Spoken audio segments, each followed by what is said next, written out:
I remember on that day she was 16, and I Hmm. knew her when she was probably 13. And so this adult comes along and he schmoozes her. I mean, did she come from a broken home, or do you know any of the background there? Her family situation was parents were non-English speaking, and so she was the only English speaking, she and her siblings. And so those types of situations, as a school resource officer, I noticed those kids kind of run that household, and they run the show, and they do whatever the hell they want to do. And unfortunately, she had run away a couple of times, and the parents don't know how to call the police or how to report her as a runaway, or if they do, they don't know all the ins and outs of where she could have gone. Yeah. Were they Spanish speaking or a different language? Yeah, Spanish speaking. Uh-huh. Okay.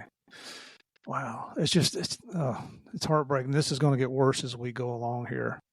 Yeah. Okay, so you've had this experience.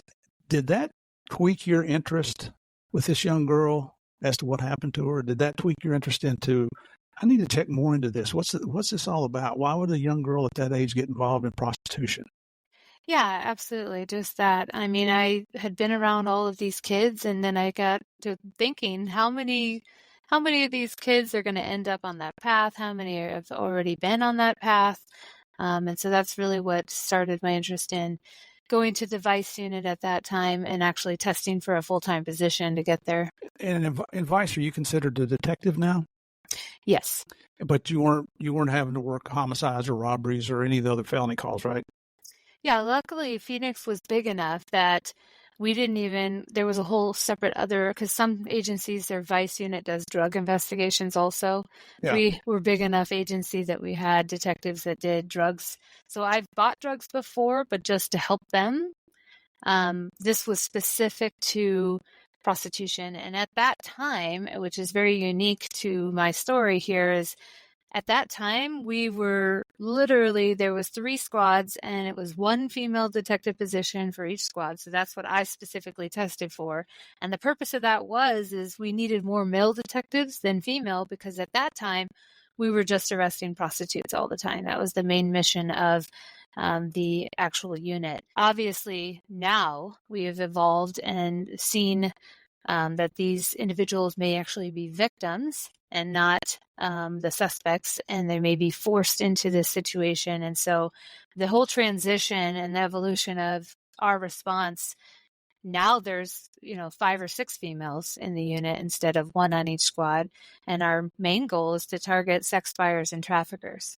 Good. Were you already seeing these type of investigations around the United States, or is this something that Phoenix kind of led the way on? I think we were all over the United States evolving this way at the same time. I think what happened with Phoenix, and it was in the news, there was an incident with a girl that was held in a dog crate, literally kept in a dog crate. And when men would come, she would be let out to provide them services and put back in the dog crate. And she was a juvenile runaway. The traffickers were actually a male and female couple, 18 and 19 years old. And she was reported as a runaway. Mom really had a gut feeling that she was in this apartment. So she sent officers twice to look for her daughter. And they had this waterbed with like an open area under the waterbed that they locked that girl in when those officers came looking, because they went in that apartment looking for her. And she was threatened, obviously, with an inch of her life if she, said anything or got discovered. And finally, on the 3rd time that officers came out there, they found her locked in that waterbed, and obviously saw the dog crate, and then found later that that's also part of her capture and her time with these suspects. God bless those police officers. I'm going to guess the husband and wife were taken out of there in handcuffs and not beat to death, because that's the reaction that this kind of evokes from any normal person, that you would take, especially a child, and chain them up and put them in a dog crate and then use them. Yeah, absolutely. So that's kind of what started this evolution of actually seeing prostitutes as victims instead of as suspects. And so that's what really made the change. And obviously, we still have a job to do. The public does not want people to be having sex in a vehicle outside their window, or, condoms thrown in their front yard, or prostitutes walking the streets dressed to attract, or committing indecent exposure, walking in front of their house or the school that their kids go to. So there's still like a balance of we do have to make arrests, but at least now we are doing operations where we will contact these potential victims and offer them services and ask them the questions we weren't asking before. What can we do to help you get out of this situation? We were never asking that before. And then actually having services to offer them. We have a victim advocate assigned to the unit that has like backline phone number to all the shelters, that has funding for bus tickets and plane rides to get victims back to where they belong, and really get them help. And so we can offer the help, and if they don't take us up on it, at that point we're going to have to flip the coin and be seeing them more as contributing to the prostitution problem, because it is a crime. And, it is where we have to take an action there. But if it is where we can get them safe and out of it, then we're going to try that first. Well, it's very encouraging to hear that Phoenix PD is progressive enough to realize the need for that. And then, budgets are tight. It doesn't matter what agency you're with, even federal agencies, the budgets are tight. And for them to set aside funds to help victims, very admirable, very admirable. So that's encouraging to hear. When I travel around and I mention that we have a victim advocate assigned to the unit that goes out, in the middle of the night on these operations, people's jaws drop, because that is unheard of. Yeah, it was, of course, I was a uniform cop back in the mid 70s to the early 80s, and you would see people in need, but we didn't have the resources. We were just a little 35-man department, and the county didn't have the resources, and the state wasn't, it wasn't new, but the priorities were different. The focus was not on the victims the way it should be now. So, so now you're doing the vice cases. You're learning more and more about the circumstances that these victims, I'm going to call them victims, are in. We had, you probably don't know this, but we had a victim of human trafficking on back in July of 22, episode 60 on Game of Crimes. Her name was Natasha Herzig. I met Natasha at the Southern California Gang Conference back in probably 20 or 21, heard her story. And at that time, Morgan and I decided we wanted to do more to bring awareness to human trafficking. And Natasha was gracious enough to come on. She was transparent as she could be. She told her story. It brought chills. It brought tears. When I finished, my wife listened to it. We called both of our daughters, had them listen to it, called our daughter-in-law, because they're all moms, had them listen to them, and then stressing to them. I've got 5 granddaughters. I don't have any grandsons yet. But, with the point being that it's not just girls that are victims of this human trafficking. And I think Natasha, if I remember correctly, was forced into a van when she was 19. And I don't want to go back into her story, but since that time, we brought on also the operations director from Operation Underground Railroad, Ty Holland. He was episode 113. It came out in August of 23. And he gave us a brief glimpse. We don't want to get into means and methods, because anything we can do to take this crap off the street that's taking advantage of these young boys and girls, if I were dictator of the world for a day, they wouldn't have a second chance. But I'm not. So, and the biggest reason why am I taking all this time rather than letting Heidi talk here is I want our listeners to understand, why are we bringing you on here? Why are we interested in promoting awareness and knowledge, of human trafficking? It's because it's devastating our youth. I remember in Natasha's story, we asked her, she had the opportunity to run. Every time she'd say something out of the way, he'd beat the crap out of her. He'd take her out, leave her in the desert somewhere, might come back and get her after a day or two. I mean, it was amazing what she went through. But here's what kept her into this guy's service. And he's doing, I think he got life in prison. She called him Spider. So he's just a piece of shit is what he is. But he would take Natasha within a block or two of her house, and with binoculars let her watch her mom and her dad and her little brother and the pet come walking out the door. And he said, if you ever leave me, I will kill your mom, I will kill your dad, I'll kill your little brother, I'll kill your pet, and then I'll kill you. And so she, right or wrong, she felt like she was protecting her family. it's a heartbreaking story. I'm sure you've got 1,000 of these to tell us about. But and let's get back to what you're doing here. Yeah. So, I mean, when I present about human trafficking and I break it down for the elements, force, fraud, and coercion, and people definitely force is self-explanatory. That's physical assault, but people don't really wrap their heads around the coercion and the fraud. The fraud is the false promises. I'm going to get you an apartment. I'm going to get you a car. We're going to get you in school. You want to go to a beauty school? We'll get you to beauty school, but we got to do this right now. And then the coercion is the threats. And the threats are very real to these victims. And in my 16 years now of working this crime, I have learned one main thing, that a pimp is the most reliable person you will ever meet. If they say they're going to beat you up, they're going to beat you up. And just like in her instance, I've had several victims describe being stuffed into a vehicle and taken to their parents' house and threatened that things are going to happen to their family members. Because if these pimps don't have their victims believe that what I say is going to happen, then they would never stay in the situation they're in. So exactly that. And that is the number one truth to how people's perception of these victims are skewed. They think that they have to be handcuffed to the bed or locked in a bedroom somewhere to actually be a victim. But what I'm describing is someone walking down the side of the road with a phone in their hand, but they're still trapped. They're not free to leave. Mm-hmm. It is, and it's pathetic. It's shameful. It's extremely sad. It's heartbreaking, especially if you're a family member or even the victims of this. So as this is developing, how do you really create, I guess, the human trafficking efforts of the Phoenix Police Department? Is this something that you initiated, or is this a joint effort between you and the other members, or how? Just give us an idea how that all got going. Yeah. So when I first started, it was 3 squads. And then I was there for 6 months and told, I'm getting this spot when, they have the opening.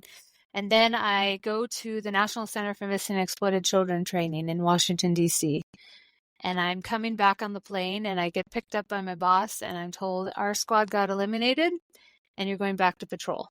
And so welcome home. And so I went back to Maryville Precinct and I spent a whole year trying to get back to the human trafficking unit. And it's remained as 2 squads and it's only 9 detectives for the 5th largest city in the United States. It is, to put that in perspective, I mean, Las Vegas Metro PD, totally overwhelming problem over there. I can understand why they have 2 squads and like 20 undercovers and 20 detectives. We, the 9 detectives, were both hats. We were the investigators and we were also the undercovers. And so really applauding, not myself, us as a team, as an entire family of detectives working together. Most of us worked together for a good 10 to 13 years together. That is my family, and I definitely did not do it on my own. Did they abolish your squad because of the lack of manpower on the street? Yeah, that was in like 2009, 2008-ish, because I went there full time in 2009. Yeah, 2008.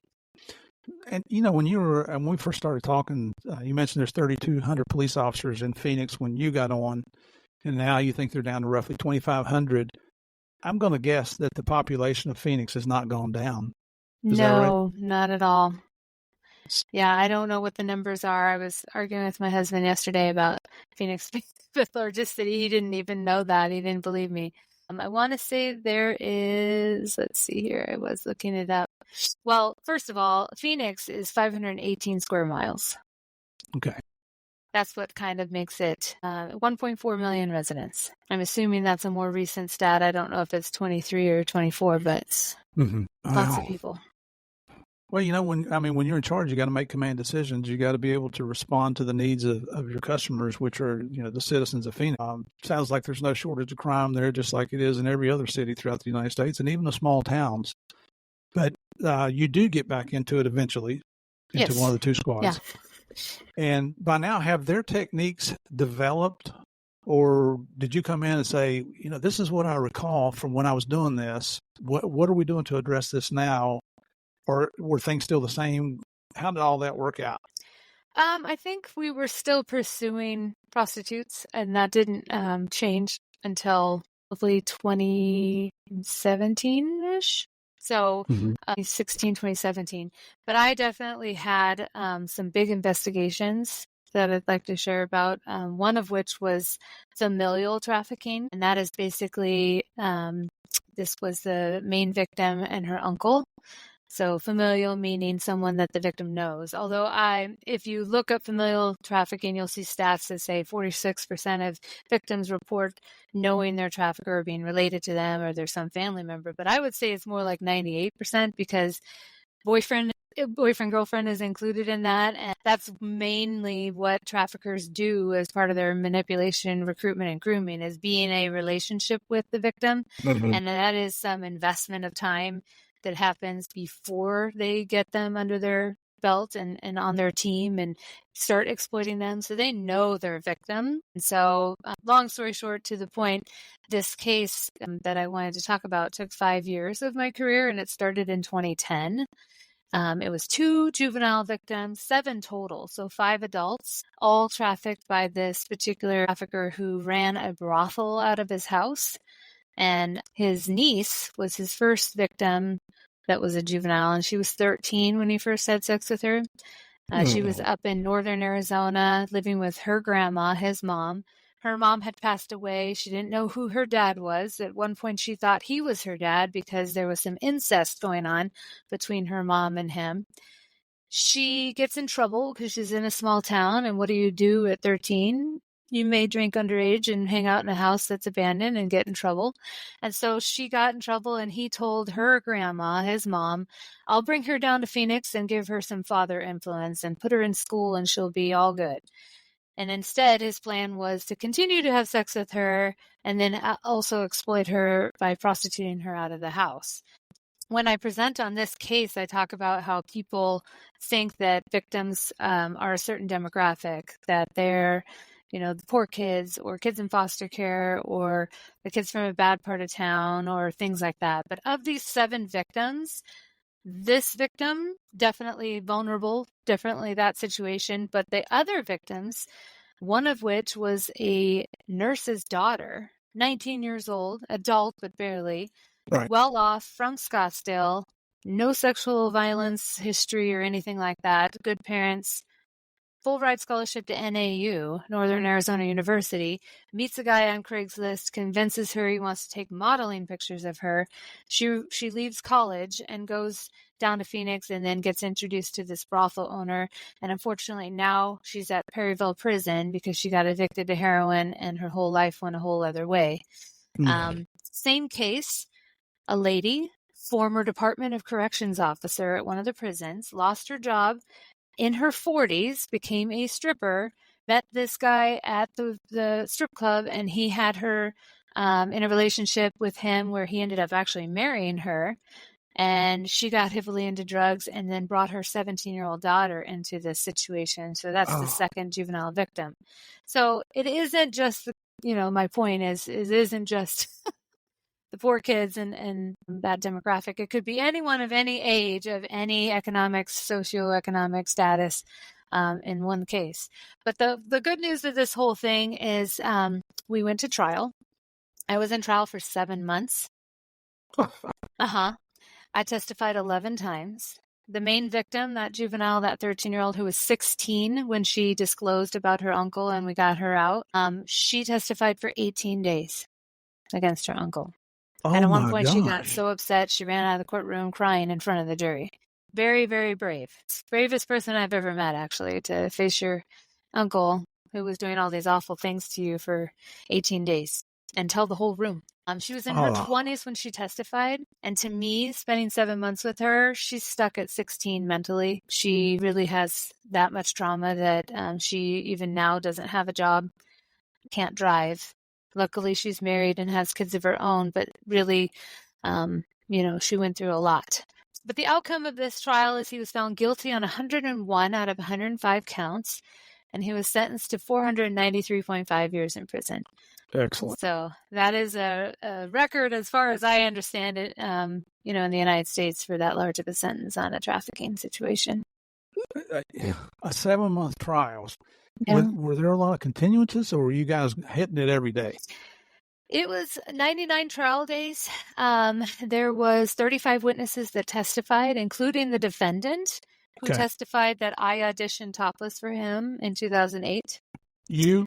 Yeah, I know. The jury laughed. It's, the thing that people don't understand is that these suspects, even though they swear to tell the whole truth, nothing but the truth, they can lie their asses off, because that never happened. Yeah, so he had brought in all these other witnesses. We also, back then, we were able to find buyers, and we had them testify.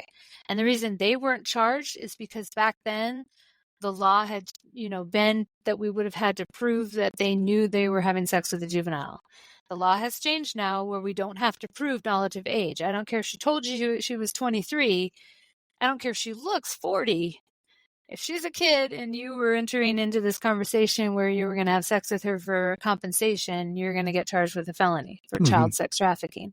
But we didn't charge the buyers in that trial. But we did drag their asses in to testify. Excellent. I bet the jury was seething at listening to some of those stories, especially, anybody. If you're a mother or a father, holy cow. I can't imagine. Yeah. That jury literally got together for years after that. They may still, and they invited me and the prosecutor to like barbecues and stuff. Excellent. Yeah. That's when you've made a positive response on the community. And that's a case that I talk about frequently because I like to pair what was going on before, because that was 2015. But prior to that, back in the day when I first started doing these investigations, when that case first started, but we weren't getting that good of a trial result, we had prosecutors offering these guys doing the same shit back then 8-9 years, and they would jump on those pleas because they probably were smart and knew that they should. We don't even offer pleas like that anymore. Good. And that is the power of awareness and everyone's evolution of this understanding of this crime, that we're getting the outcomes that we're getting. And that's not the only one I've put away for over 100 years. Well, and I feel like this now. I retired a little over 10 years ago. I'm sure a lot of our listeners who have no experience in the law enforcement field or even in the court system probably feel this. I don't think we should ever offer them plea bargain. If you got the evidence to charge them, let's go to trial. Especially in these cases. But when you, just like you said, 7 months, you've tied up a jury, a courtroom, the judge, the whole judicial system because of one piece of shit won't do what's right and own up to all the crimes that he committed. So, believe me, I'm not making excuses for attorneys, especially for the prosecutors. It's horrendous what goes on. It's a shame that it's come to this in our country, but that's what happens when we get so permissive in society that we let people do whatever the hell they want to do. And then I'm getting on my soapbox here a little bit. Well, just like we can't hire cops and find people to be cops, we cannot find people that want to be prosecutors. And so even cases that I'm doing, and you mentioned the Operation Underground Railroad, and there's many organizations that are trying to do their own little undercover operations, but I can't even get my cases prosecuted. What makes you think you're going to be able to get yours? You're not even coming from a sworn officer, physician. So it's kind of irritating to me that people are, trying to, I understand they're trying to get into this, fight with us. Right. But we're also struggling, and it's really the bottleneck and the backup is it's the judicial system. I'm glad you said that. That's a good explanation because I'm thinking that I explained this to you before we started recording your discussion here. The gentleman we want to bring on, Seth Griffith, I'm not sure that his episode will have aired yet. My plan is that it will, but with aerial recovery, they also respond to disasters here in the United States, and they are covered up in Oklahoma right now with all the tornadoes that are going on. And I'm certainly not going to ask that gentleman to stop what you're doing and give me an hour and a half interview on a podcast. I'll wait till he's available. And one of the things that I like about aerial recovery, I'm just learning about them now, and this will come out during his interview, but they not only try to help in the human trafficking arena. I think it might be more in an overseas environment rather than here in the United States, because it seems that U.S. law enforcement is taking it very serious now and addressing it on a regular basis, just like you're talking about. But they also help veterans that are suffering from PTSD, to find life after the military. and then responding to these disasters. It's amazing what they do. So that's why we're going to bring him on here. But let's go back to you now. After that case, tell us about I don't know, any case you want to tell us about, as much as you can tell us, how you got into it, how they, if there's other ways that they're duping these young people into being prostitutes. This is just so heart-wrenching. Yeah. So I definitely see the internet as the most evil opportunity that traffickers are using. I have investigations where I call it catfishing pimps, where I have had conversations with traffickers trying to recruit and groom me. You never know who you're talking to based on social media accounts that I have and undercover profiles. I have 7 Facebooks now, 3 Instagrams, Tag, Meet Me, Bumble, Plenty of Fish, Snapchat, TikTok, Discord, all in undercover personas, because I'd rather have, a case that I can build where I am the state of Arizona as the victim instead of a live victim, Right. so that I can have them recruit and groom me instead of someone else. And, it is the internet that's providing the means. And, I could talk to a pimp for a week, and I've done a warrant for our conversation. And then I notice they literally are copying and pasting the same message they sent me to hundreds of other profiles every day, because these people don't have a real job. Their job is being a pimp, managing the victims they have, and getting new ones so that they have a constant flow of income coming in.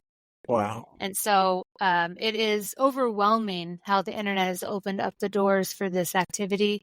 And these are pimps that I've extradited all the way from Orlando and Reno, Nevada, both sides of the United States, and isn't even just local to Arizona. And then having judges understand that I want to extradite this person here for a felony charge here.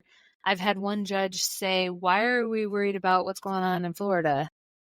And it isn't that we're worried about what's going on in Florida. We're worried about the kids here in Arizona that are being potentially exploited and lured away and encouraged to run away from home by individuals in Florida. That's why we're worried about Florida, just as an example. Yeah, that's a little bit sad that you had to explain that to the judge.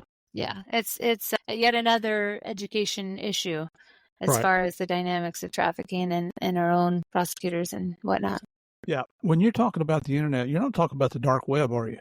No, I'm talking about regular social media platforms, apps on these kids' phones. That's why I, when I retired from Phoenix PD, I still had a passion for all of this and opened up my own business on the side. And I just finished a book because I travel around speaking to community organizations, speaking about human trafficking, continuing that awareness. And I'm constantly saying, you need to have conversations with your kids. This is how it's happening. But I've never told people how to have those conversations. And so that's where I felt compelled to write my book about how to have these conversations. Mm-hmm. So then that way I've covered both bases, encouraging you to do it, and then how. Is your book out now? I'm sorry, I didn't mean to interrupt you. That's okay. Is your book out now? Yeah, I just released it in the beginning of this week.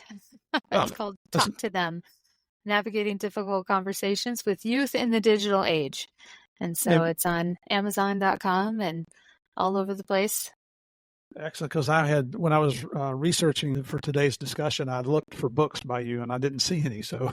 Oh, weird. Okay. Well, that's not good. No wonder I'm not getting sales. Just kidding. Oh, well, and what we'll do is we will put your book on our book page on the GameOfCrimesPodcast.com website. Okay. And with a link to Amazon. So people, it seems like this is one of the most interesting topics that we ever have on Game of Crimes. This is we're almost at the end of our 3rd year now. This competes right with organized crime, the old Italian mafia guest that we have on for that, which I just lined up another one today as a teaser for our regular listeners.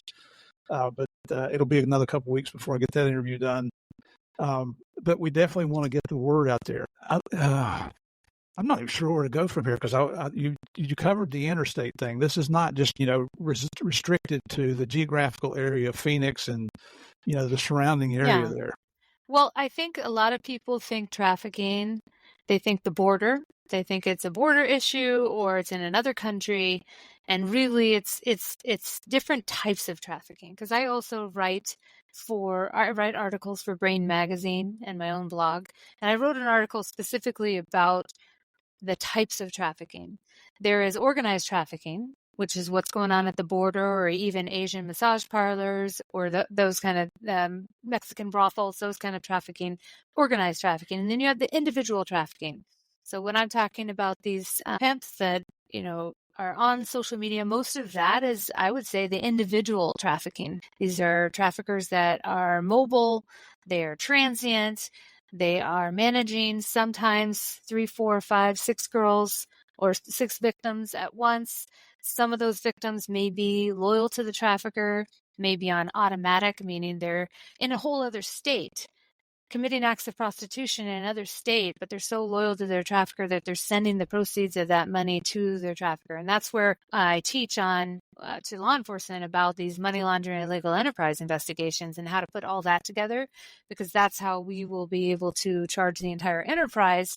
And then if those individuals are determined as victims, we can go that route as well. But it is definitely a difference as far as the types of trafficking. Yeah, I understand loyalty. My retired DEA partner, we have a keynote speaking business. We've been doing it for 9 years now. And if either of us does something as a solo, then we send a percentage of the money earned on that event to the other person. We take care of each other. We're partners. That's what you do. I don't understand the loyalty, though, from the victim to the pimp. I do to a degree. But if you're in another state, I don't understand why they're not getting out of it. I haven't encountered that in my professional career. Help educate me here, Heidi. Yeah, well, some of it, and I've had a couple of victims talk about this.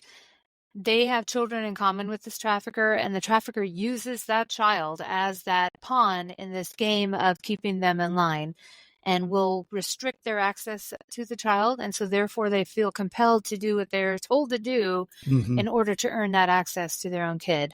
And unfortunately, that's a high motivator there, as far as a reason to give some kind of reason for why they're so loyal.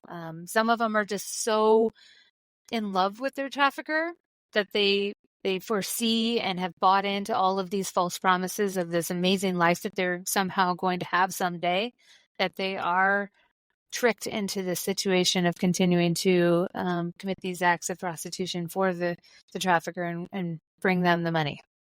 It's just horrible. I mean, talk about a low-life piece of crap. I can't think of, and you're talking about the husband-wife thing where the husband's the pimp, the wife is the prostitute. It sounds to me like there's a very good likelihood that if he has children, that when they get to a certain age, he's going to traffic them as well, and that's his own children. Yeah, that's definitely happening. And then the other dynamic I've learned over the last 16 or so years is for the individual traffickers that I'm describing, these individual pimps, it's almost a generational thing where almost everyone that I've arrested, the whole family is aware of what they're doing, first of all, and some of them are financially benefiting. And then they also have a relationship with their dad was a trafficker, their uncle was a trafficker, their cousin was a trafficker, their older brother was a trafficker, and it's a learned behavior. It's generationally taught to them that this is what they are going to be when they grow up, almost like the car dealership guy wants to leave the dealership to the kids. This dynamic is existing in my observation. How horrible. I don't know why I'm surprised. I don't know that I'm surprised. I think I'm more shocked than anything. Even having talked to other people about it here on the show, and we do a lot of law enforcement countries around the country, around the world, as a matter of fact, and you hear, the cops will tell you about some of the cases they're working on and some of the challenges they face, but it just, man's depravity to man just has no limits. It's one of the most disgusting things I can think of. So as your career is progressing, did you finish out the rest of your police career focusing on human trafficking? Yes. Yeah. I blinked again and almost 14 years went by and I stayed in that unit the whole rest of my career. So I ended up leaving and retiring in October of 21, and I actually went over to Arizona Department of Gaming and worked for my old partner who was my boss at gaming for a couple of years, and then got recruited away to another law enforcement agency. And I'm back working human trafficking again. So I'm very excited about that. But that's where I took that 2-year break to focus on my business, focus on chanceforawareness.com and, the things that I wanted to continue doing, because I didn't know I would have the opportunity I have now for the job that I have now. So I wanted to continue while it was still relevant and still fresh, the law enforcement training.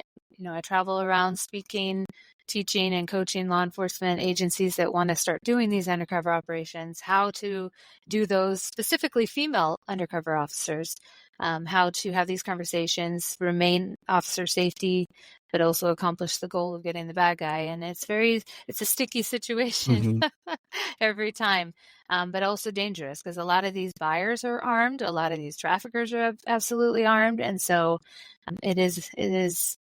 training is needed in that area for sure. Absolutely. And I meant to ask this a while ago, when you're talking about pimps, are we talking about the guys with the big fur coats and the big fur hats and the stupid looking cars? And is today's pimp, is that what we used to see in the 70s?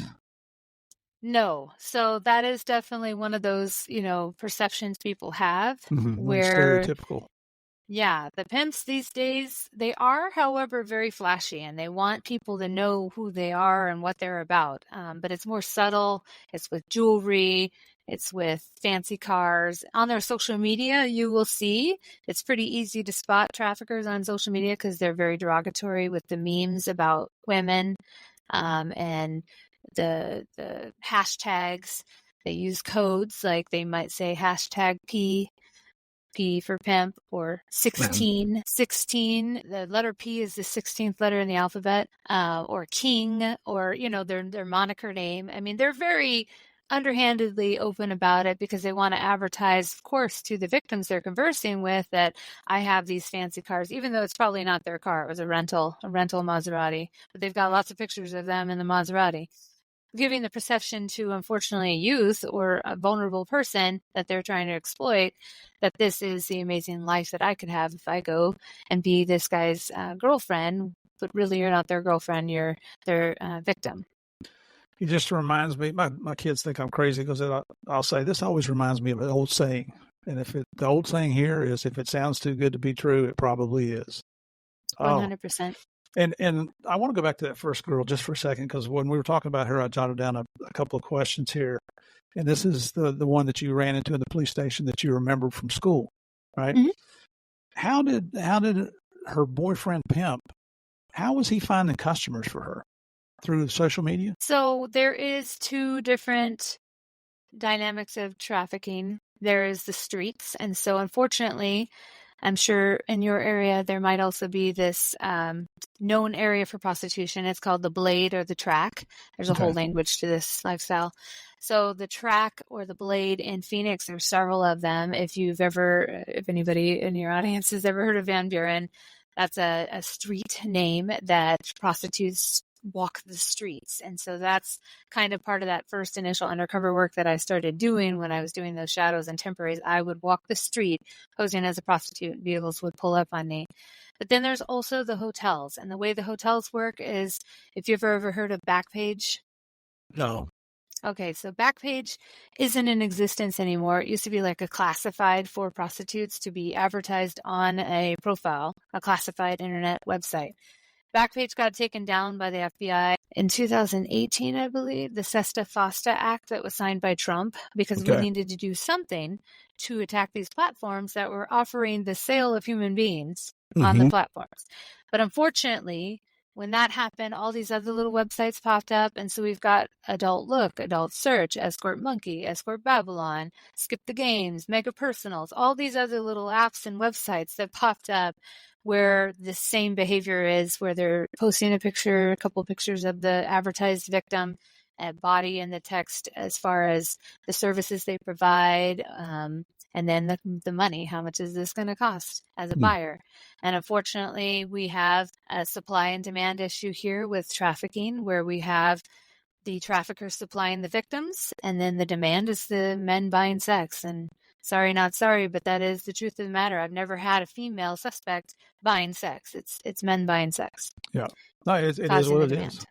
Yeah. It's and they should be held accountable for what, when you asked me if I had ever heard of Backpage, I'm certainly glad I said no, because I'd hate to say yes, and you're like, what the hell are you doing over there? Right. What do you know about Backpage? Now that young girl, Yeah. you said there was 3 pimps in California originally, and they sold her to the guy in Phoenix. Is that correct? My foster daughter? Yeah. Yes. Yes. Mhm. Yes. Yeah, so she had 3 pimps. Again, like I said, they're very transient. So the one that we were tracking, we actually traveled to California to go get. The other 2 we had in custody, but they sold her to the other pimp that we never actually got, but he got his when he was murdered. So, yeah, that's how that happened. Okay, let's have a moment of silence for him. I don't think so. Yeah. So, I could sit here and I could talk to you for hours about this. Yeah. I'm sure the listeners are going to probably get mad at me for finishing this, but it's I'm probably going to have bad dreams about this tonight. It kills me the way people exploit children. That we all know how innocent children are. They want to be loved, and they want to trust everybody. They just want to please. And you got these pariahs out there, these I'm trying to clean my language up a little bit, but it's, there's no place on my planet for these type of people, although we know they exist. So now that you're out there, we know that you're with another law enforcement agency, but you're doing some other things here. I pulled up your website. You look like you're pretty busy. I am. So your website is chanceconsultingleo.com. I have 2 websites. I have a chanceforawareness.com. And that's more a chance for awareness. Okay. That's more for the community outreach. And that's where I would do my keynote speaking from. And that is where I have my blog and my online course about human trafficking, the Power of Awareness course. I named it the Power of Awareness. And I talk specifically about a lot of what we talked about today, but a little more in depth about how this happens. And then I have the book also there. And then my Chance Consulting Leo is me doing the law enforcement education, focusing on those training opportunities. I do a whole case study on State of Arizona versus Anthony Guillon, and that's that almost 500-year sentence case. And, a lot of the things that went through that trial, and I was doing search warrants on his property during the trial. And then there was accusations against the undercovers, and they were getting investigated. It went on, and a lot of nonsense went on. So I did a whole class on that because I learned so much. Like when you go through a 7-month-long trial, bring it on. I'm not afraid of shit and any more defense attorneys, because I've been on through the ringer with that one, and it came out just fine. And then I do obviously the undercover consulting and training specifically for female undercovers, and then obviously how to run these kind of operations, if you're going to do any targeting of sex buyers or traffickers. And then I do a whole class on victim interviewing, because I am a forensic interviewer, and there is an entire way to conduct a victim interview, remaining victim-centered and trauma-informed, and getting to the meat and potatoes of the crime, but also taking care in the questions you ask and making sure you're satisfying the victim's needs, because those are a lot of needs when you're doing these interviews, and it takes more than one interview, and how to defend your, multiple interviews when a defense attorney asks you about all of that. And then I also do a whole class on patrol recognition. So if you pull over a vehicle and you have interaction, and what to look for, and the conversation, separating these people, tattoos, evidence that could be right there in plain view as you respond to calls, hotel rooms, those kind of things. So lots and lots of training I offer to law enforcement as well. Well, these pimps have their own tattoos? So part of the victimization is they will put their tattoo, their moniker name, or their symbol on their victim. So you'll have multiple victims with the same or similar tattoos. And that's one, to show ownership. These ones are mine. I own these people, modern day slavery for real. But also, and to advertise to other pimps, these ones are taken. And then also, for whatever fucked up reason, these victims sometimes want the tattoo because they want to feel a part of something. And these pimps have them convinced that if they get the tattoo, that means that they're part of my family. They're part of our thing. It just gets worse and worse. It just gets worse and worse, doesn't it? one of the things I highly encourage our listeners to go to Heidi's website here, because the one of the sections that drew my attention was you've got articles, and I just want to read these off real quick. One is on sex trafficking. Men and boys are trafficked also, or two. Another is child sex trafficking indicators for moms and dads to pay attention. You know, I can't think of a more important thing to review than a mom and dad. That will be going to all my children, which are adults, but they're still my kids. The next is human trafficking myths you should know about. And she's got 5 myths listed here. And then another section, I think this one's on Pinterest. Do you know the indicators of sex trafficking? Ladies and gentlemen, you know, the reason we bring these folks on here, especially like Heidi, the people that are addressing human trafficking crimes, is because all of us who are parents, or if we have brothers and sisters, or if we have aunts and uncles, or moms and dads, anybody can be a victim of sex trafficking. And you know, we all say, I need to learn more, but we don't. Well, here's a golden opportunity to go to Heidi's website. Yeah. These are free. It doesn't cost you anything. And she doesn't only train law enforcement. You speak to public groups also, right? Yeah, I'm absolutely trying to break into that speaking scene. It's a little hard because I'm not a motivational speaker, and I'm probably going to make a lot of men in the room feel guilty about what they're doing at conferences, you know, thinking that what happens at the conference stays at the conference. Mm-hmm. But it is very important to me to, you know, talk to community members, because by the time I meet you and your child, it's already too late. The thing has already happened. Yeah. And whatever I can do to help prevent that from happening in the first place, that's my main mission. Well, you know, and the men that are participating in that are probably not even going to come to one of your events. Probably not. And, you know, and I've even heard about some corporate groups and wealthy people who are interested in donating more to try to help the battle against human trafficking. So if you're in a position where you're over a community group and you'd like to learn more, go to Heidi's website. You can inquire there what her fees are, what her schedule looks like, how long this would be. I'm sure she can tailor it to whatever your needs are. If you're a corporation and you want to bring awareness to your employees, I mean, talk about showing loyalty to your employees. I can't think of a better way. You know, go to Heidi's website also. See what just ask her. If it's too much or she's booked, you'll find out. But you're not going to know unless you inquire. Yeah, I mean, for corporations, I mean, there are hotels now that are being sued by victims. The hotel property did nothing to prevent this from happening at their location. And for corporations, if you've got the employee that's online booking their lunchtime oral sex from a prostitute using the computer at work, and the time while on, you know, duty, so to speak, working for your company, right, these victims might come after your company. It's one of those things where I think the education needs to be out there for the parents in the room, you know, the employees that aren't partaking in this particular activity. And, you know, even those that are in the room that hear it and have done it before maybe won't do it again, because they're realizing how they're contributing to the demand for this issue and perpetuating this problem. Because if we could just stop men from buying sex, the entire crime would go away. Yeah. Well, we've just solved it. Drop the mic. Yeah. And what do they say? Prostitution's the oldest profession. Yeah. I don't know if that's true, but it seems to fit in this case.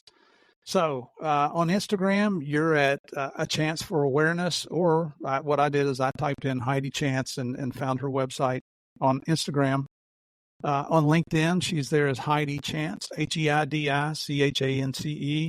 Are there any other social media sites you're on? Yeah, I have a Facebook page, A Chance for Awareness, and Pinterest as well, A Chance for Awareness. So most of my everything is A Chance for Awareness, because that is, pun intended, my last name, Chance. Yeah, but hey, it works. Yeah. It's like Murphy's Law. Yours is much better than mine. Heidi, I can't thank you enough for taking the time to talk to me. We had some technical issues before we started our recording. And guys, it wasn't Murph this time. It was actually Riverside was having some issues. They put out a notice that they were having an issue, and they got it corrected fairly quickly. But Heidi, thank you so much. The awareness that you're bringing to the community. I kind of started a little saying several years ago, and here's the saying is, just because we retire does not mean that our oaths ever expired. And you're Absolutely. living up to that. You're continuing to honor your oath. You're continuing to be a public servant. You're continuing to serve your fellow man and women, and especially the children here. Couldn't be more proud to have you on the show. our listeners, I'm highly encouraging you to check out her book, check out her website, check out bringing her into your group, your business, whatever it might be. I can't think of a more important topic that you're ever going to cover. Having said all that, Heidi, if you'll stand by just for a minute, everybody else, all our listeners, stand by for the debrief. Thank you so much.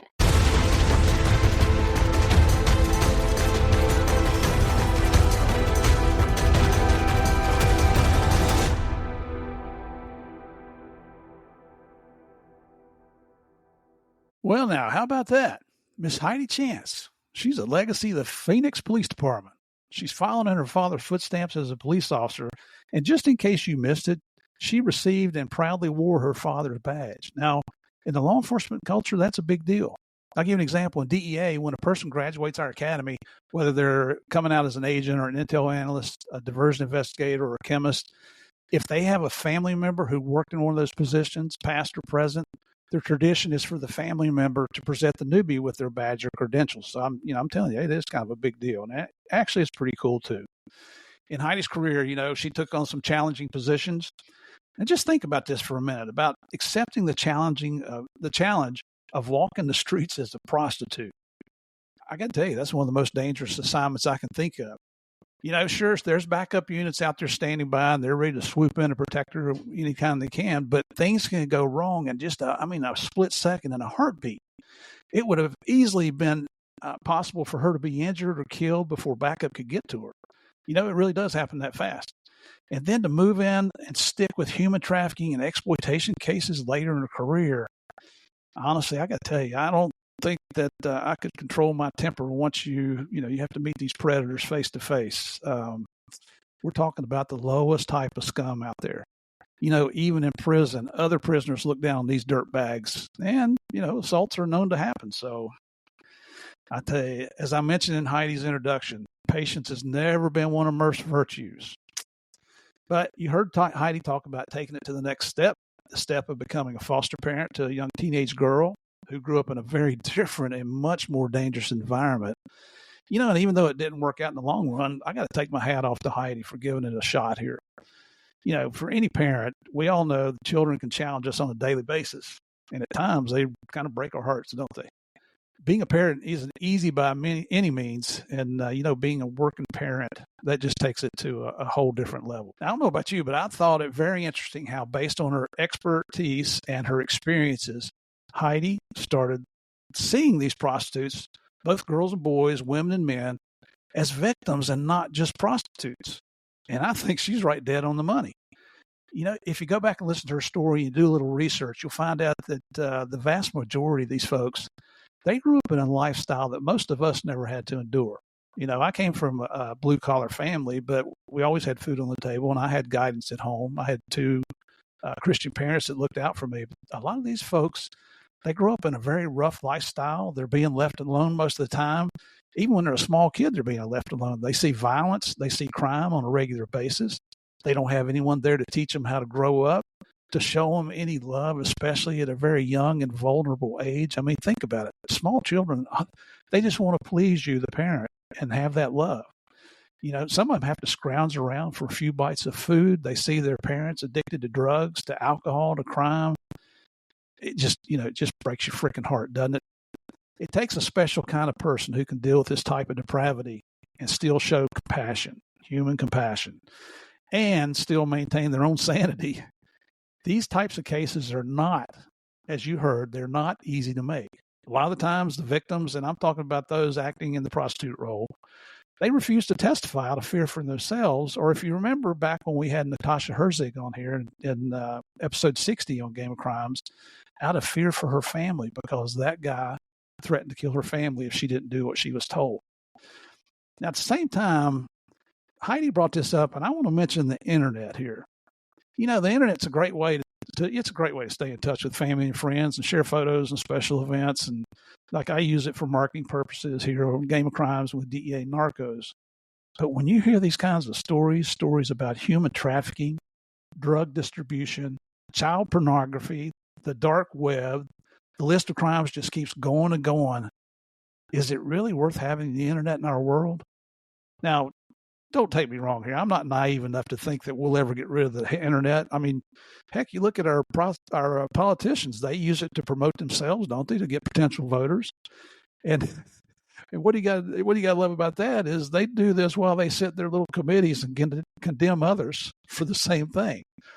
Well, you know what? Maybe if us voters took the time to send messages to our members of Congress, our state legislators, our elected politicians, at least we'd be doing our part to express our concerns a little bit, right?